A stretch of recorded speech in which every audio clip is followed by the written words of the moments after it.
Just because your camera is weatherproof doesn't mean it's practical to film in the rain. Let's find out.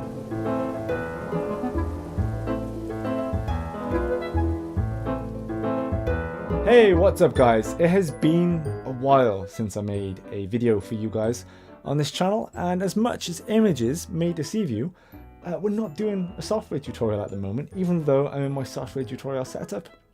But my country is having a little bit of a lockdown at the moment, so I can't bring out my assistant to help me in the field when I'm filming out and about in the wilderness. Additionally, kind of a double whammy, we've got a big storm for the next week or two, so I can't film in my studio space because it has a metal roof, and metal and rain does not go well with recording sound. So here we are. I've got a rain loop in the background, I've got my coffee to the left of me, and we're going to talk about a subject close to my heart, the rain.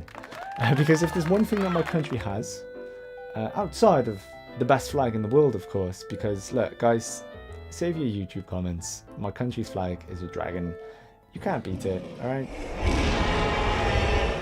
It's the rain, and my country rains a lot, so I'd like to think that I've become quite adept filming in the rain from a low budget standpoint. So let's have a look at a few tips on doing so.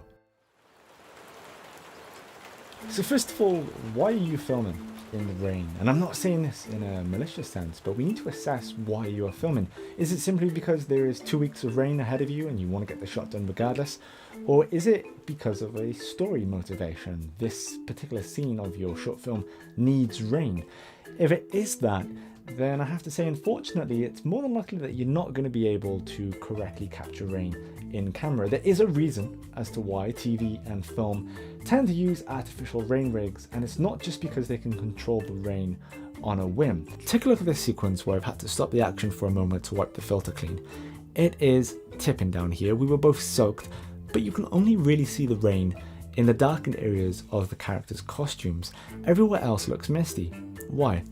If you notice in films, in a daytime sequence, when it's raining, it's usually torrential rain instead of a light shower, and that's because the rain rig can produce larger droplets at a faster rate to crowd the scene for more rain. But for natural rain, especially on an ambient overcast or dark day, it's highly unlikely that you're going to be able to properly capture those raindrops. It's going to be too small and too fast at 24 frames per second, so it's going to become nothing more than a blur. However, if it is of the utmost importance for your shot to have visible rain and you can't afford an artificial rain rig, move your shot up towards the night and look to compose your shot against some hard light such as a street light or some car headlights, and use it as a hard backlight to make that rainfall more apparent against the darker areas of the image. Additionally, if you must film in the day and you can't afford to backlight the rain, look to frame your shot where you can visibly see the rain interacting with a surface. This could be a car roof, some puddles, and so on. You will see the impact, which will visually indicate to the audience that it's raining. Of course, you could always gun to throw in the occasional slow-mo shot to grab a better representation of that rainfall. So you still want to go out and film in the rain, but you're worried about your camera getting wet. How can we get around that? Now, I might hear some of you say, Lewis, my camera is weather sealed. What does that exactly mean?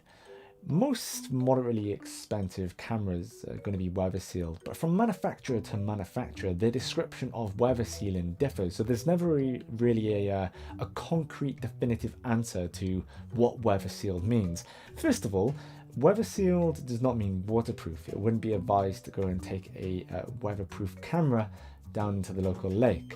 In general, it's going to mean that there's a sealing to the ports, joints, and to the buttons, to the camera body, with rubber to reduce exposure to moisture and dust. However, how beneficial is that for filmmakers when typically a weatherproof mirrorless camera is more for the stills element, because there are a few setbacks to using a wet camera, such as the touchscreen acting sporadically, which isn't going to be great if you're trying to use the touchscreen to note an area for the focus to track onto. An electric viewfinder's eye sensor may act erratically in heavy rainfall, so be sure to turn that off, because you may be looking at your monitor and all of a sudden the image cuts. Additionally, in most circumstances, ports are also going to become inaccessible, so if you open up a weather sealed port to attach an external monitor, a microphone, or maybe even storage, you're not really going to be able to use those. And I mean, just in general, weather sealed doesn't mean it's okay to leave your camera out in the pouring rain for hours on end. You're still going to want to aim to keep your camera dry. So how can we do that in a low budget sense? Well, you want to look at picking up something like these. They're called rain sleeves, and they're going to help protect your camera from the rain while also giving you full functionality without the camera getting wet.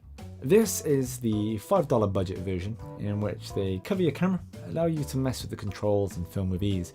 Now, I was using something like this in the shot you saw earlier, and I have to be honest with you, they can be a pain. Instead, I would recommend doubling your budget, which is just $10, and pick up a fabric rain cover. These wash off the rainfall like a waterproof coat, and in this particular version, it has two sleeves that allow me to get in and adjust the settings.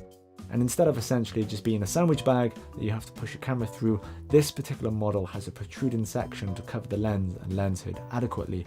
Now, if you're taking video and your camera is weather sealed, I still entirely recommend picking up a rain cover. It's going to be a lot more beneficial in the long run. If your gear is protected, well, make sure you are too. Look to pick up a breathable waterproof jacket to keep you dry. I would love to say that I wear my red North Face jacket to represent the Shutterstock colours, but it's to keep me dry if I'm caught in a freak shower here in Wales. Additionally, you're going to want to make sure that this crosses over into your trousers and boots also.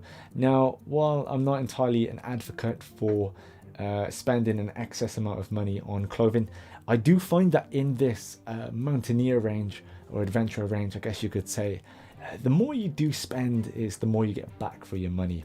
So just bear that in mind when shopping. Anyway, I've been Lewis with Shutterstock Tutorials. Next time, I hope to be out in the wilderness, rain or sun, and I'll catch you guys next time.